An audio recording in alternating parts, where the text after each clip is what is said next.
Kembali lagi di channel Sen Academia. Kali ini kita akan mencoba mengimplementasikan struktur data yang baru, yakni Q.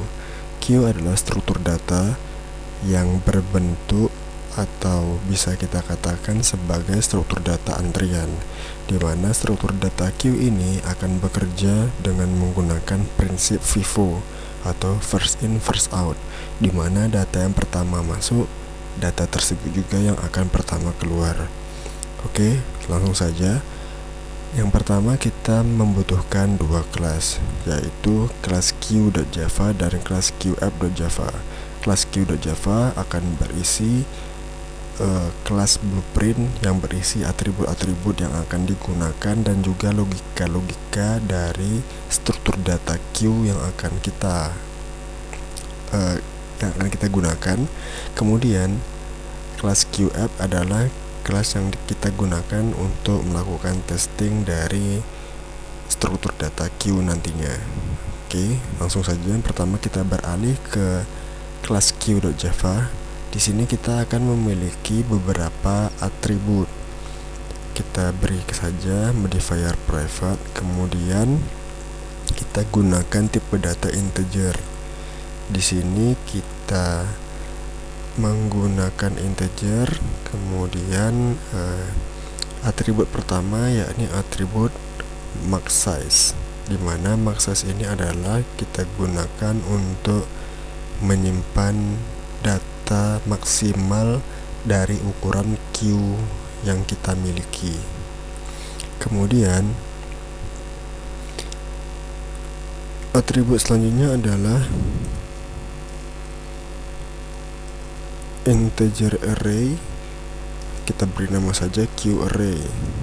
Di sini Q array akan bertugas untuk menyimpan array Q yang akan menyimpan data-data Q nantinya. Lalu kita juga memiliki front, kemudian ada rear, kemudian ada end items. Front adalah tipe data atau data yang berada pada paling depan, kemudian rear adalah data yang berada pada paling belakang, kemudian end items adalah berapa banyak item yang ada pada Q kita ini. Oke, untuk metode pertama kita akan membuat satu metode yang akan sebelum ke metode kita akan buat dulu satu kelas yang bertugas untuk sebagai object initialization. Jadi di sini ada public Q, kemudian akan menerima satu variabel, kita beri nama size. Lalu pada metode ini kita akan menerima atau kita gunakan this max size sama dengan size. Jadi objek Q nantinya akan memiliki beberapa atribut yang sudah kita definisikan di awal ini. Kemudian this Q array sama dengan new Q array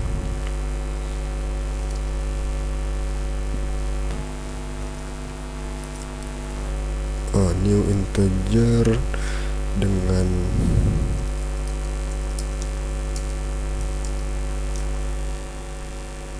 nilai max size. Jadi nanti Q array-nya atau size dari array-nya akan sama atau kita inisialisasi dengan max size. Jadi maksimal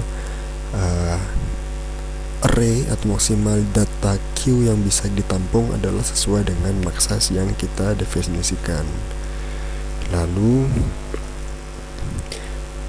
this front sama dengan 0, Karena dia merupakan kita anggap atau kita letakkan front ini pada data paling depan, yakni indeksnya 0, lalu rear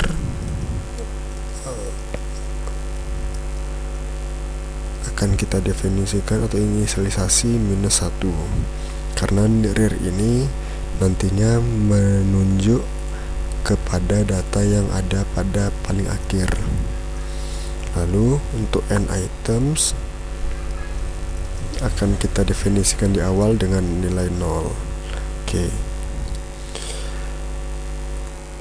kelas untuk objek sudah kita buat. Kemudian ada beberapa metode yang menjadi behavior atau yang bisa kita gunakan untuk logika dari struktur data Q ini nantinya. Yang pertama, kita buat satu metode untuk memeriksa apakah Q kita ini kosong atau tidak. Jadi di sini kita menggunakan public boolean. Kita beri nama is empty. Lalu kita return apakah n items sama dengan 0.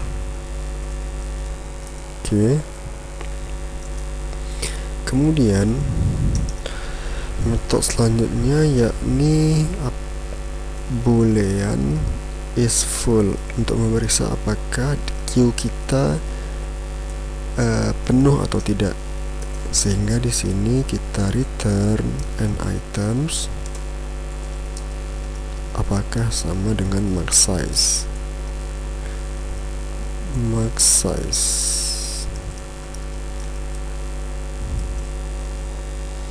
Lalu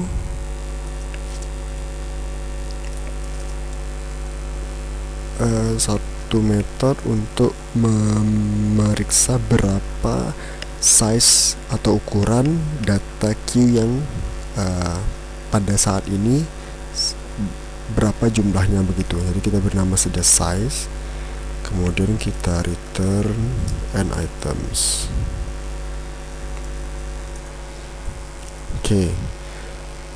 Untuk metode pemeriksaan ini, ketiga metode ini sudah harusnya bisa kita gunakan.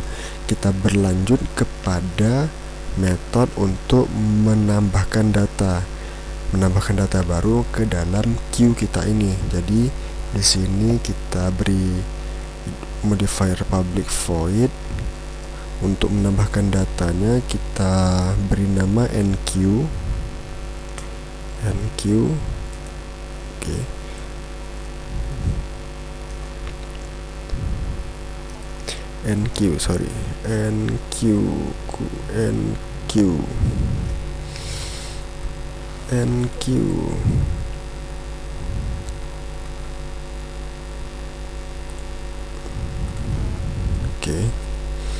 Di sini berarti dia akan menerima satu variabel data, lalu yang pertama sekali kita akan memeriksa apakah saat kita ingin menambahkan data, kita akan periksa Q kita ini penuh atau tidak. Sehingga di sini kita gunakan if, kemudian kita panggil method is full. Jika ternyata Q kita ini penuh, maka kita langsung saja throw exception untuk memanggil error gitu. Throw exception-nya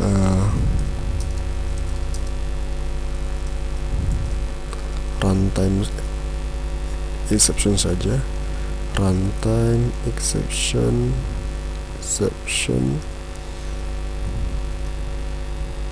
Di sini sebentar, runtime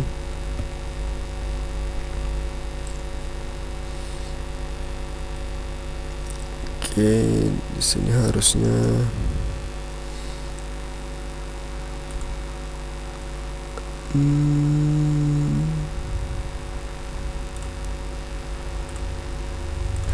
seharusnya ini sebentar, no throw new. Di sini harusnya begini. Ini begini.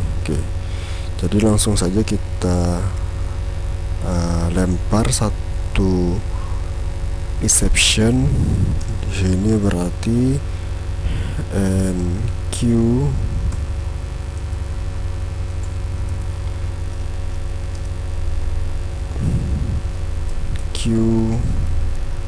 penuh,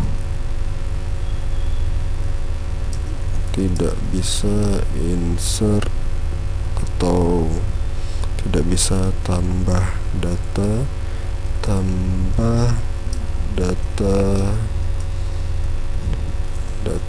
gitu ya. Oke, setelah kita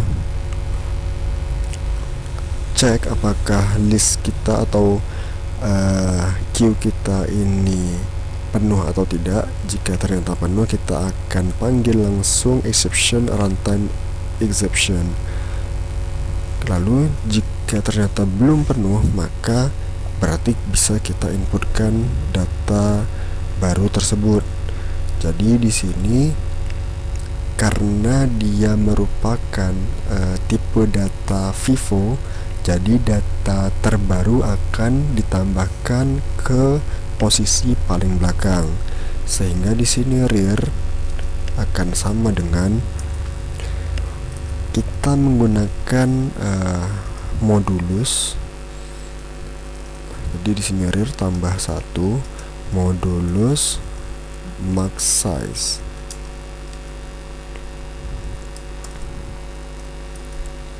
Kemudian untuk mendapatkan indeks rear-nya atau mendapatkan angka rear-nya, lalu angka atau nilai rear ini langsung kita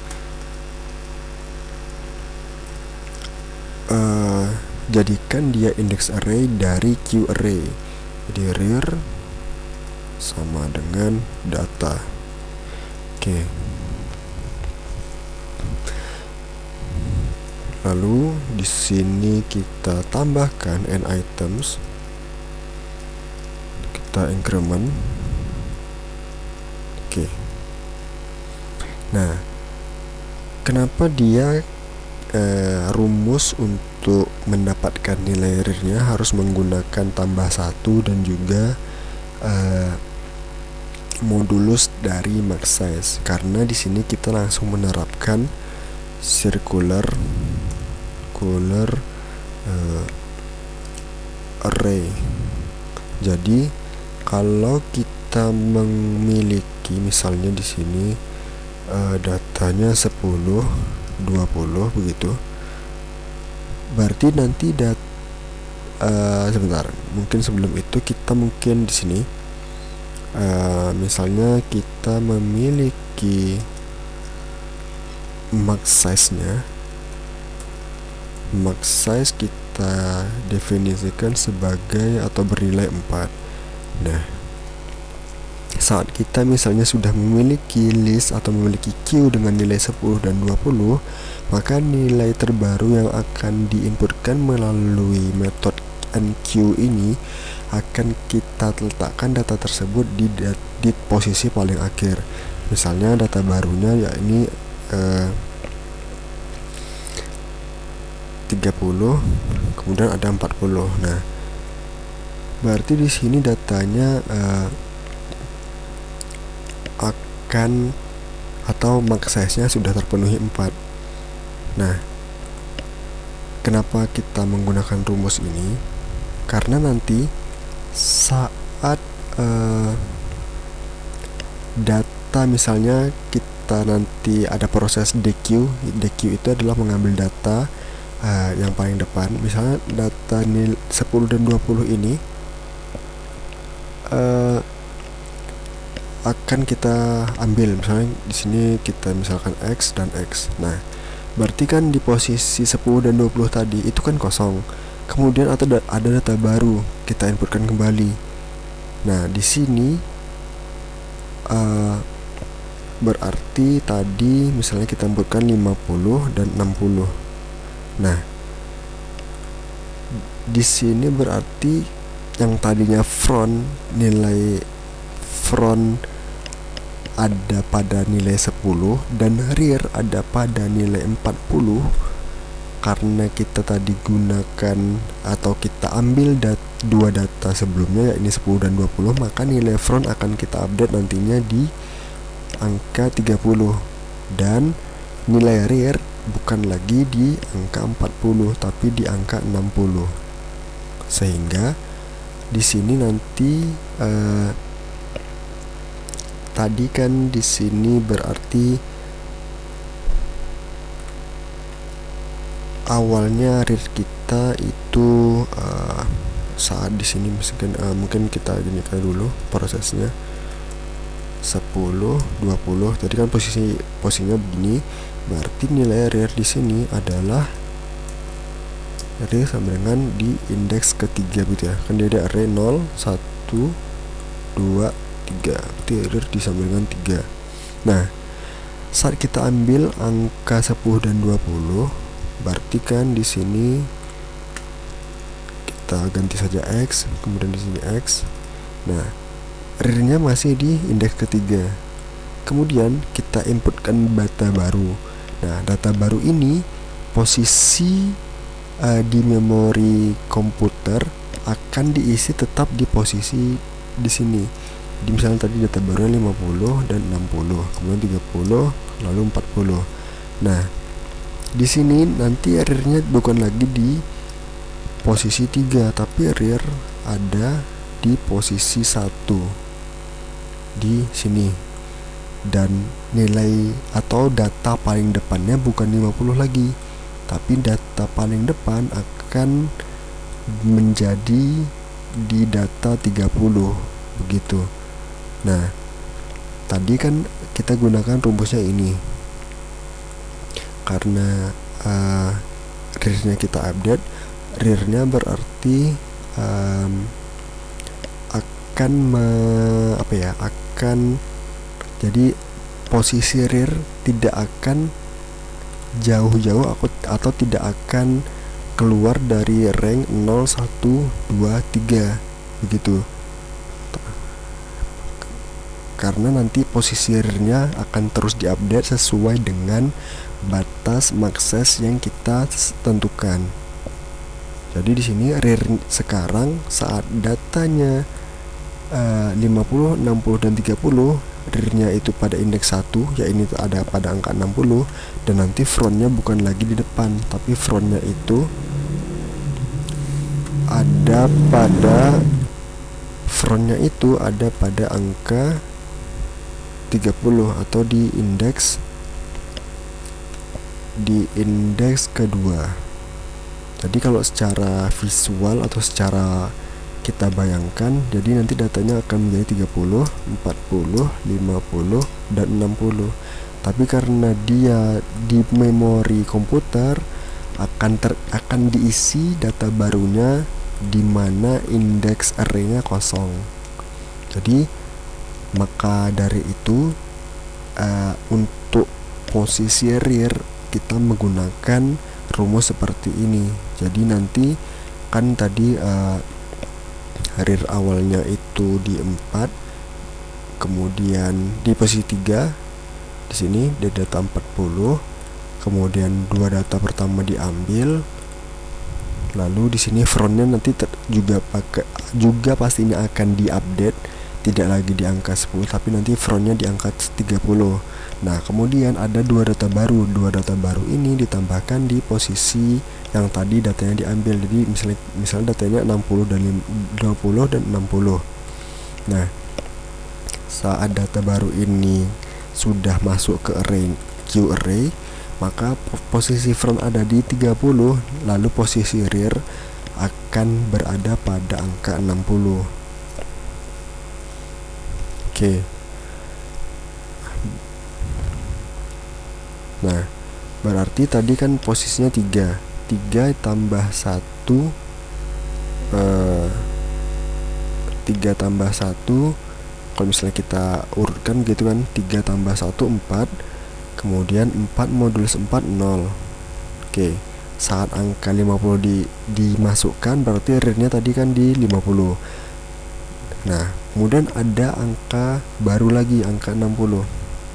Mungkin seperti ini, rear-nya di sini 3. Oke, mungkin gini lah. Oke, mungkin di sini. Oke. Nah, angka barunya tadi kan 50. Kemudian awalnya tadi rear kita adalah 3. Jadi nanti kalau kita masukkan ke rumus di atas, berarti kan rear 3 ditambah 1 modulus 4. Oke, rearnya 3 tambah 1 modulus 4 akan sama dengan 4 modulus 4. 4 modulus 4 kan hasilnya 0. Nah, saat angka 50 masuk, berarti rear kita itu akan berada di angka 50. Kemudian saat angka 60 masuk, 50 berarti di sini 60, kemudian 30 dan 40, maka rear-nya juga kita langsung update. Maka di sini rear sama dengan 0 ditambah 1 kemudian modulus 4. Modulus 4. Oke, 1 modulus 4 akan menghasilkan nilai 1. Maka dari itu rear saat angka 60 masuk berada di indeks ke 1 begitu. Oke, untuk proses NQ kira-kira seperti itu penjelasannya. Nah, kemudian kita beralih ke metode selanjutnya, ini metode DQ atau metode untuk mengambil data yang berada pada paling depan. Public void DQ. Di sini tidak perlu menerima satu variabel apapun. Yang pertama kita lakukan adalah untuk memeriksa apakah Q kita kosong atau tidak. Jadi kalau dia menambahkan data baru, kita cek apakah Q kita penuh atau tidak. Sementara untuk mengambil data yang berada pada paling depan, karena dia adalah Q yang menerapkan prinsip FIFO, first in first out, maka yang kita cek di sini adalah apakah kosong atau tidak. Oke, jika ternyata kosong, maka langsung kita berikan saja exception sama seperti ini, runtime exception saja. Di sini DQ, sini langsung Q kosong. Q kosong. Oke.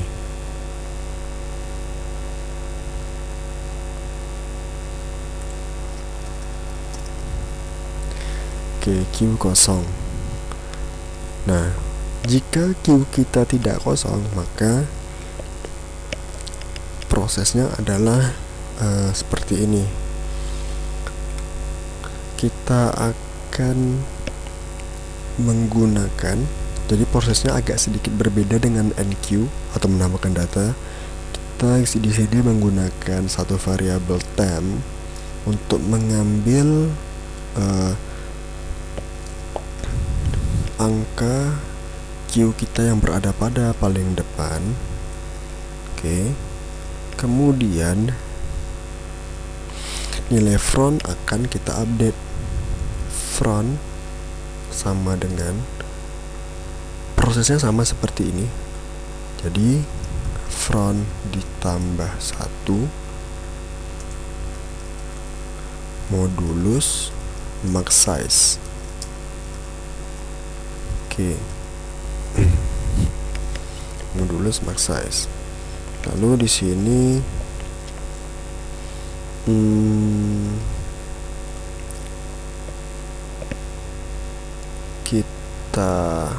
di sini lebih baik harusnya bukan public void tapi public integer saja, biar bisa kita return nilai dari DQ-nya. Jadi di sini kita return nilai temp. Oke. Nah, prosesnya sama. Di sini jika pada NQ kita mengupdate nilai rear, maka pada proses DQ yang diupdate adalah nilai front. Jadi misalnya di sini misalnya kita memiliki prosesnya memiliki max size sama dengan 4, kemudian data awal adalah 10, 20, 30, 40. Oke. Di sini posisinya berarti front berada di indeks ke 0, yakni pada angka 10. Nah, saat angka 10 diambil di proses DQ, maka nilai front akan langsung diupdate. Jadi saat nilai 10 diambil, maka front sama dengan 0 ditambah 1 modulus 4. Maka di sini sama dengan 1 modulus 4 sama dengan 1. Nah, maka di sini front akan berada pada angka 20 atau pada indeks ke 1. Nah, jika angka 20 itu kita ambil juga, berarti sini kan X 30 dan 40. Maka frontnya juga kita update. Front sekarang yakni 1 ditambah 1 modulus 4. Maka di sini 2 modulus 4 sama dengan 2. Maka saat 2 kali proses DQ, maka front akan berada pada di angka 30. Kira-kira mulai tergambar ya kenapa rear kita update, kemudian front juga kita update posisinya. Karena di sini kita menerapkan circular array untuk rear dan juga circular array untuk update nilai front. Jadi nilai front dan nilai rear itu tidak akan keluar dari rentang max size kita. Saat max size-nya 4, berarti nilai front atau nilai rear tidak akan jauh-jauh dari 0, 1, 2, dan 3 gitu. Jadi nilai max size-nya berapa, maka nilai rear dan frontnya juga akan berada pada rentang nilai max size tersebut. NQ sudah, DQ sudah, kita beralih ke metode untuk mencari atau melihat data pada paling belakang atau data pada paling depan. Mungkin kita beralih dulu ke data pada paling depan. Data paling depan kita berapa dan data paling belakang kita berapa. Di sini kita gunakan public integer saja. Kita beri nama pick front.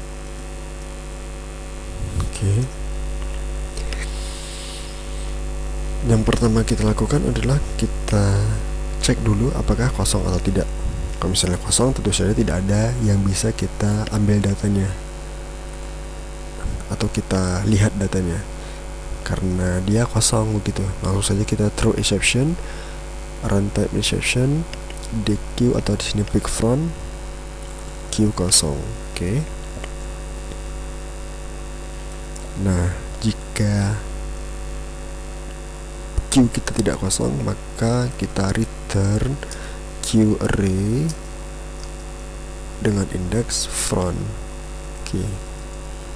Dan untuk melihat data yang berada pada paling belakang, maka di sini kita ganti saja pick rear, kemudian di sini rear. Di sini berarti pick rear.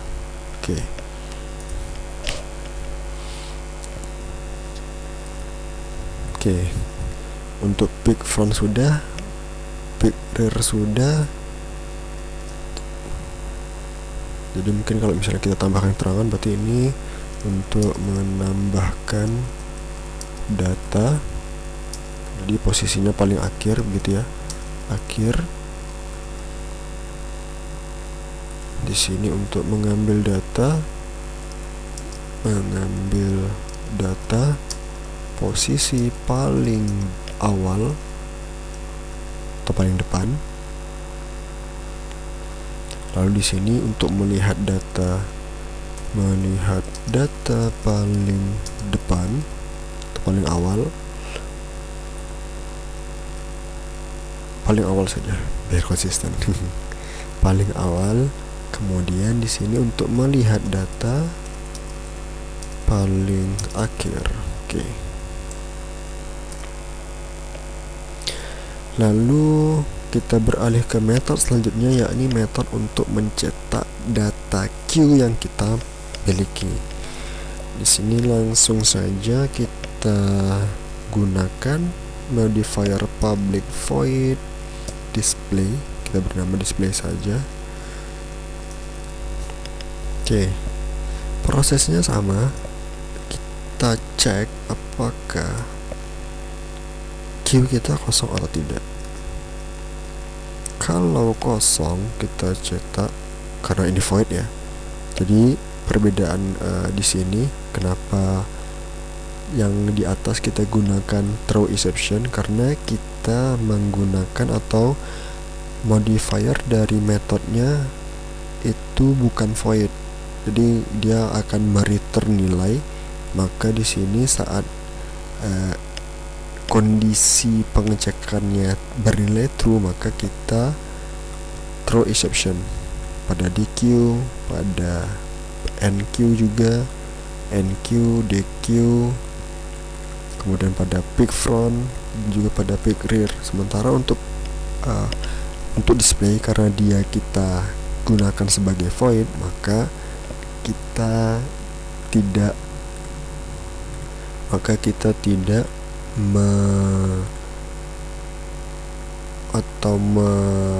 melempar exception, melainkan kita langsung cetak saja bahwa Q kosong.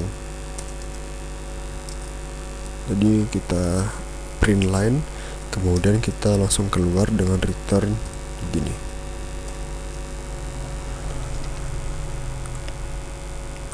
Oke, jika ternyata Q kita tidak kosong, maka di sini kita coba cetak isi Q. Di sini mungkin tidak perlu print line, hanya print saja isi Q. Lalu di sini kita butuh satu variabel bantu, kita beri nama integer count. Lalu kita inisialisasi dengan nilai 0. Kemudian satu variabel i yang kita inisialisasi dengan nilai front. Oke. Nah, untuk mencetak Q yang kita miliki, kita akan menggunakan looping while. Jadi looping while ini kondisinya adalah selama count kurang dari n items. Jadi selama nilai count kurang dari banyak atau total data Q yang kita miliki. Nah, jika ini kondisinya terpenuhi, maka kita cetak. Di sini cetaknya print saja Q array pada indeks ke i. Oke. Kemudian nilai i nya kita update sama seperti rumus di rear atau front tadi. Kita juga masih menggunakan +1, kemudian dimoduluskan dengan max size, sehingga di sini nilai i kita update, i sama dengan i tambah 1, kemudian modulus max size.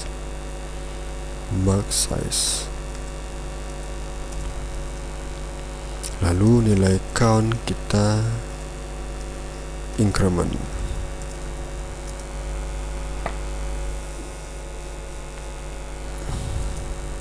Mungkin kalau ada yang masih belum paham kenapa ada modulus di sini, modulus max size, mungkin bisa kita bayangkan seperti jam dinding analog gitu ya, yang lingkaran angkanya 1 sampai angka 12. Nah, max size pada angka jam dinding berarti di situ adalah angka 12. Nah, kalau misalnya angka 1 sampai 12 itu kan dari jam 1 malam sampai jam 12 siang. Nah, kalau dari jam 1 siang sampai jam 12 malam itu kan sebenarnya angkanya juga menunjuk di jam dinding pada angka yang sama.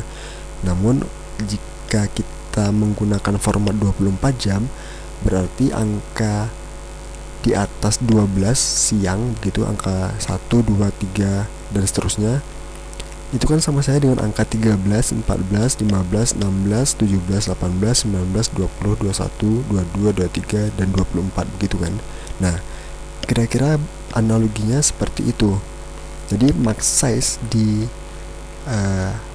Q ini itu akan menggunakan circular array yang mirip konsepnya seperti jam dinding tadi. Jadi kalau misalnya di sini kita gunakan max size-nya adalah 4, maka di max size jam dinding itu akan sama dengan 12. Nah, saat nilai max size itu melebihi 12, dia nilai di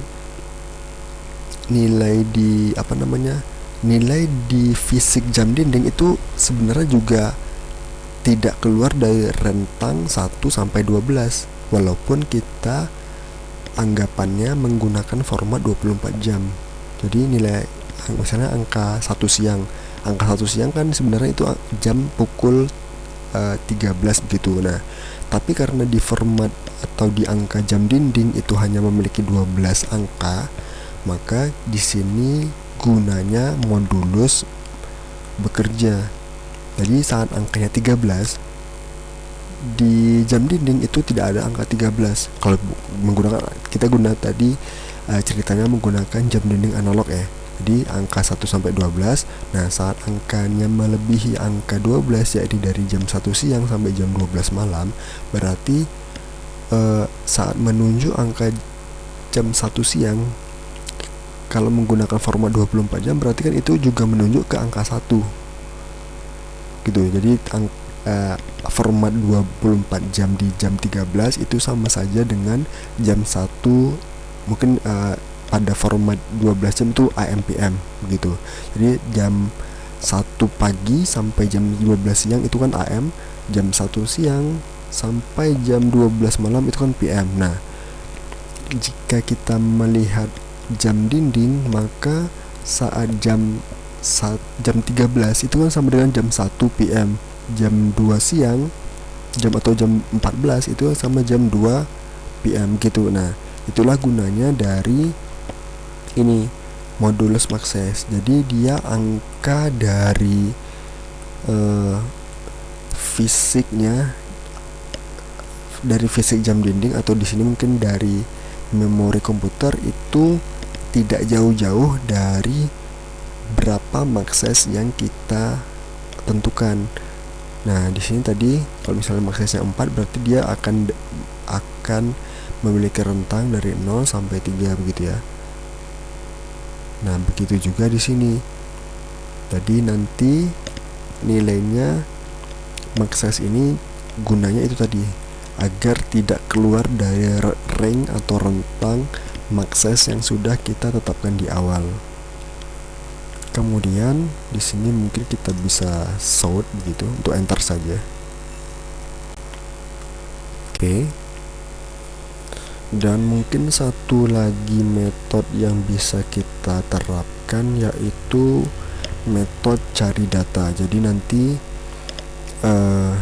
di queue kita ini kita bisa mencari datanya berapa, berada di posisi mana begitu ya. Oke, kita gunakan public integer, misalnya cari data, kemudian di sini berarti kita menerima satu variabel data.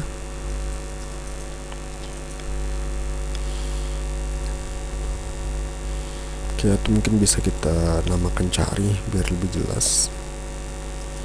Nah, di sini berarti kita menggunakan looping. Kita gunakan looping for saja dari i sampai dengan n items. Jadi batas atasnya adalah sejumlah berapa data yang berada pada queue kita. Kemudian kita di sini menggunakan variabel bantu, kita beri nama saja index begitu. Nah, indeks ini adalah bernilai front ditambah i modulus max size.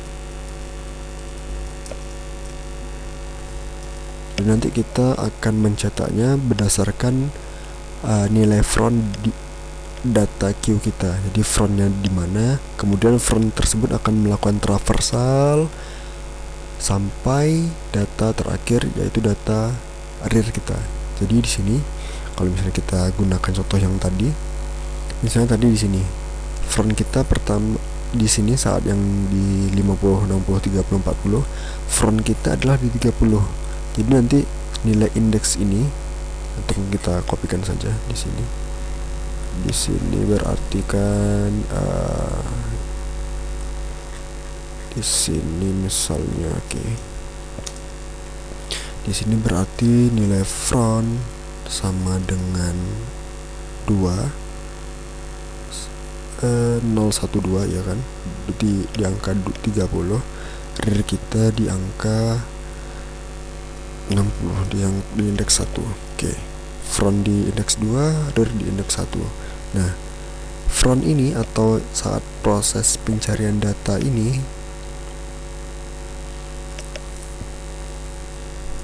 dia akan melakukan traversal mulai dari front sampai data paling akhir. Jadi traversalnya mulai dari 30 ke 40 ke 50 dan ke 60. Jika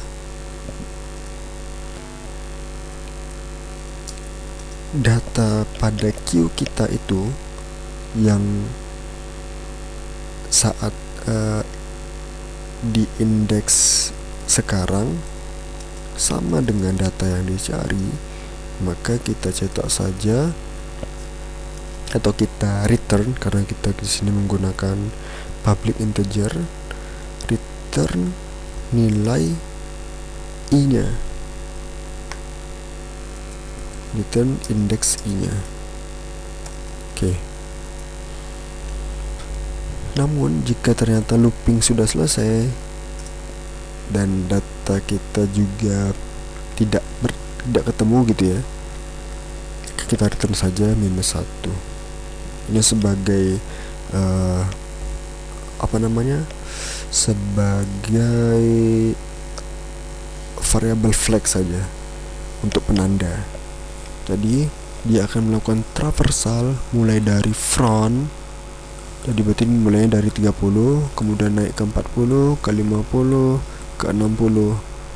Nah, jika misalnya di sini kita mencari angka 40, berarti dari 30 tidak ketemu, kemudian looping lagi ke 40. Oh, ternyata 40 sama nih dengan data yang dicari, maka dia langsung return indeksnya. Namun ternyata saat misalnya yang dicari adalah data 70 kan tidak ada di sini, maka nanti saat looping yang sudah selesai dan tidak ada data di queue kita ini, maka yang di return adalah -1.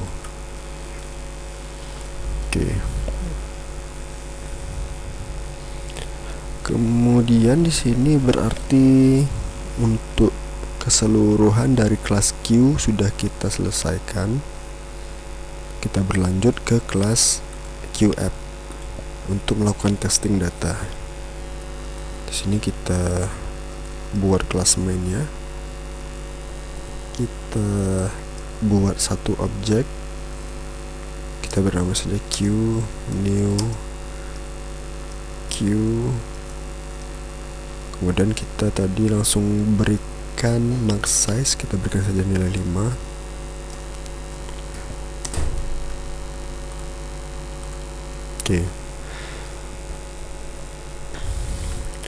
Untuk proses pertama, kita akan melakukan enqueue atau menambahkan data. Jadi di sini Q kita panggil enqueue, kita misalnya tambah data 10. Kemudian kita display q.display. Kemudian kita coba langsung panggil tadi pick front dan pick rear begitu ya, karena dia adalah metode yang mengembalikan nilai. Kita cetak di sini berarti data pertama q.pick front, di sini pick rear, data terakhir. Kemudian kita coba cetak juga total data.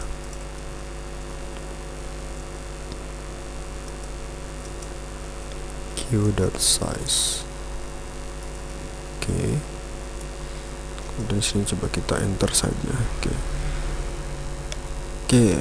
Di sini coba kita running dulu.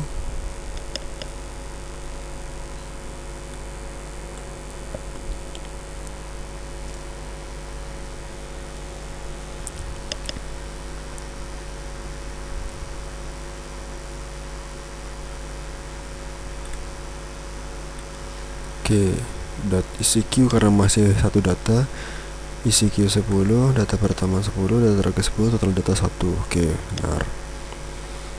Kemudian kita coba input atau tambahkan beberapa data lagi, misalnya di sini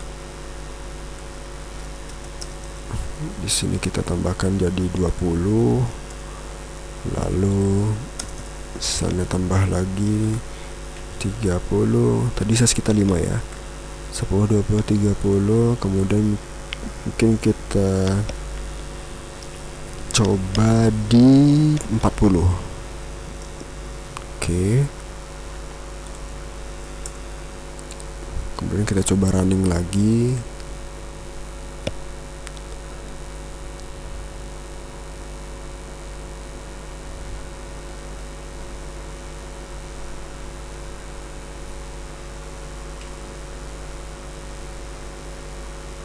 Oke, di sini prosesnya nampak tambah data 10, tambah data 20, tambah data 30 gitu ya.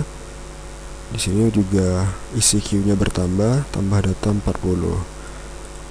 Total datanya juga meningkat. Total data meningkat, total data meningkat, dan data akhirnya juga berubah. 10, 20, 30 dan 40. Oke, kemudian di sini sudah kita tambahkan 4 data. Lalu kita coba untuk melakukan DQ, begitu ya. DQ kita tadi itu adalah dia mengembalikan nilai, bukan void. Kita coba cetak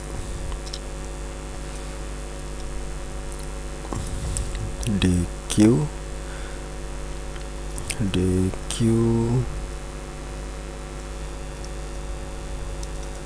sini berarti q.dq,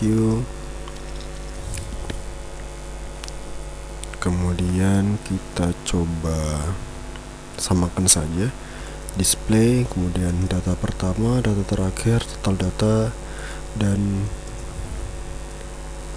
di sini kita coba 3 kali DQ pertama, 2, 3 begitu ya. Di sini 40, DQ pertama, DQ kedua, DQ ketiga. Berarti nanti kalau misalnya proses DQ ini dia akan mengambil data pada paling pertama sesuai dengan konsep FIFO, first in first out. Data pertama yang masuk, data tersebut pula yang keluar. Kita coba running lagi.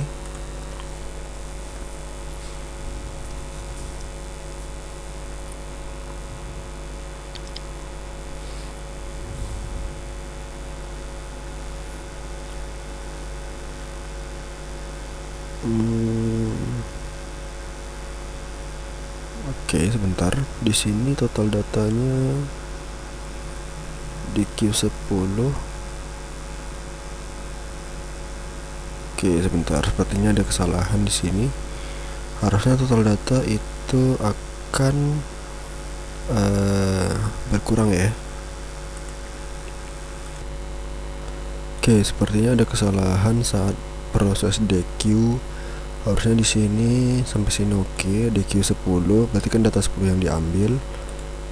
Oke, di sini 0, kita coba lihat di DQ. Di sini NQ, N itemsnya ditambah DQ ini. Oh iya, harusnya di sini N itemsnya dikurangi. N items itu kita decrement. Oke, harusnya di situ. Kita coba running lagi.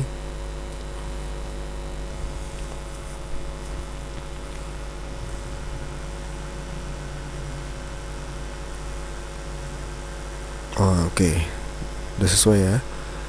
Berarti tadi itu sampai di sini saat kita NQ 40, kemudian kita DQ 10, angka 10 yang kita ambil, maka isi Q menjadi 20, 30, 40 dan data pertamanya berubah. Data pertama di sini 10, data pertama di sini 20. Karena tadi struktur data Q menerapkan prinsip FIFO, first in first out, dan data terakhir itu tidak berubah. Oke, total datanya juga berkurang. Kemudian saat di DQ 20, di sini DQ 20, kemudian data terakhir 40, data pertamanya 30. Oke, berubah dari data pertamanya 20 dan di sini data pertamanya 30. Total data juga berkurang. Kemudian kita DQ 30 dan isi Q hanya 40. Oke, sampai sini tidak ada yang salah. Berarti tadi di sini ya, yang belum kita kurangi isi Q kita saat proses DQ. Lalu kita cobakan lagi. Kita coba tambah lagi, misalnya tambah di sini. Kita coba tambah data, misalnya di sini 50, 60, 70, 80. Oke, kita coba di 90. Kemudian kita langsung lihat display di sini. Display, kemudian data pertama, data terakhir, dan total data. Kemudian kita coba running.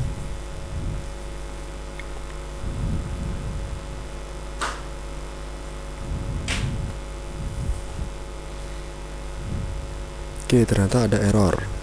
Kenapa error?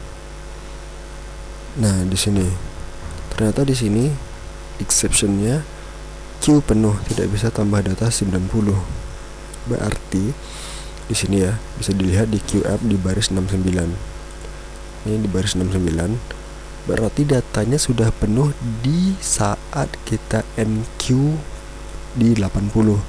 Karena tadi proses atau max size dari Q kita adalah 5. Kemudian kita tambahkan 10, 20, 30, 40, ada 4.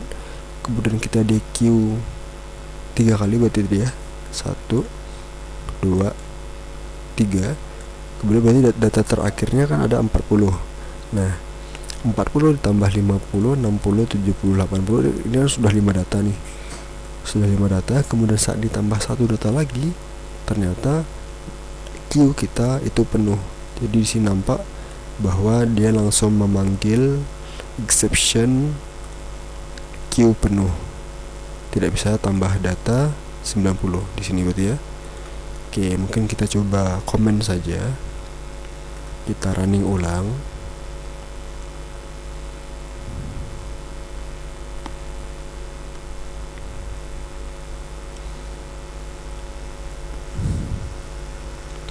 Nah, Di sini berarti tadi sampai di DQ nih, DQ30, nah saat di DQ30 kemudian kita tambahkan 50, 60, 70, 80. Nah, nampak di sini 50, 60, 70, 80.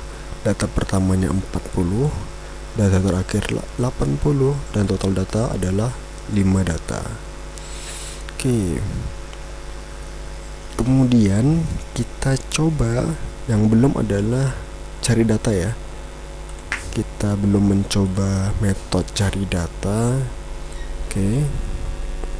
Di sini bisa kita testing data yang akan dicari. Mungkin kita langsung saja jadikan array data cari. Misalnya kita ingin mencari angka 40, 70, dan 99 gitu. Oke. Nah, di sini bisa kita menggunakan looping for data cari.length. Jadi batas atasnya data cari.length. Kemudian kita inisialisasi variabel posisi sama dengan q.cari data cari ke i gitu. Jadi memanggil metode cari data, kemudian langsung mengirimkan masing-masing nilai ini ke metode cari data. Oke, jika posisi sama dengan 1, atau di sini tadi kondisinya adalah jika tidak ditemukan berarti -1 ya. Mungkin kita bisa di sini, jika posisi tidak sama dengan -1, maka langsung saja kita cetak data cari berarti data cari ke i ditemukan di posisi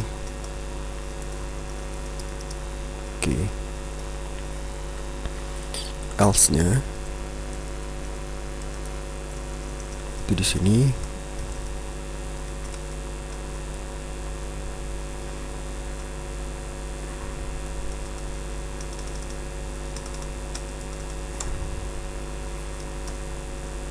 Tidak ditemukan.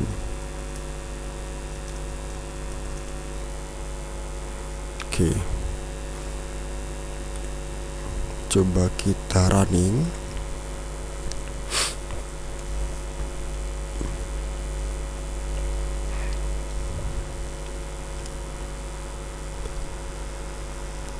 Oke. Nah, di sini data 40, 70, 99 adalah data yang ingin kita cari. Data 40 ditemukan di posisi 0. Di sini berarti posisi 0 karena array kita mulai dari 0.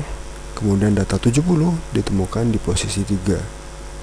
Di 0, 1, 2, 3, 4, dan data 99 tidak ditemukan karena memang angka 99 bukan merupakan elemen dari Q yang kita miliki.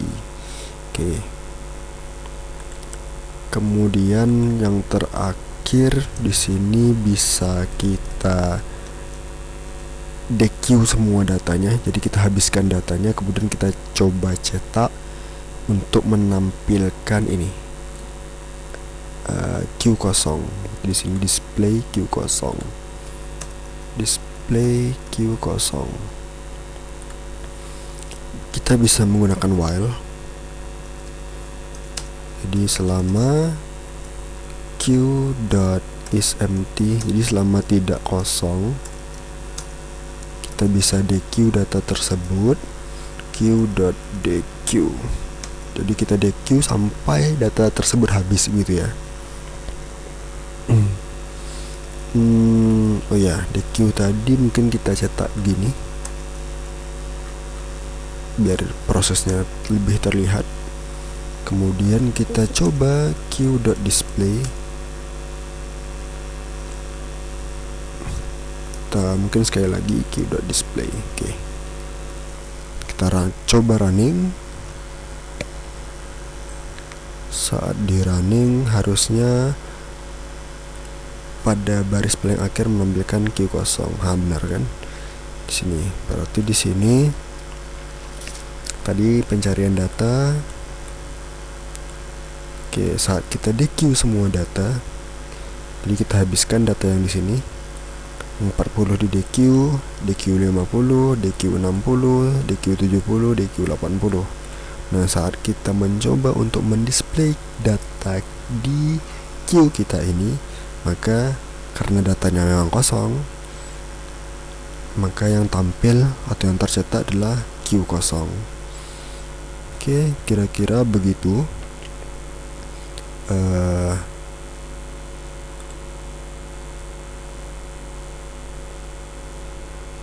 Proses dari struktur data queue.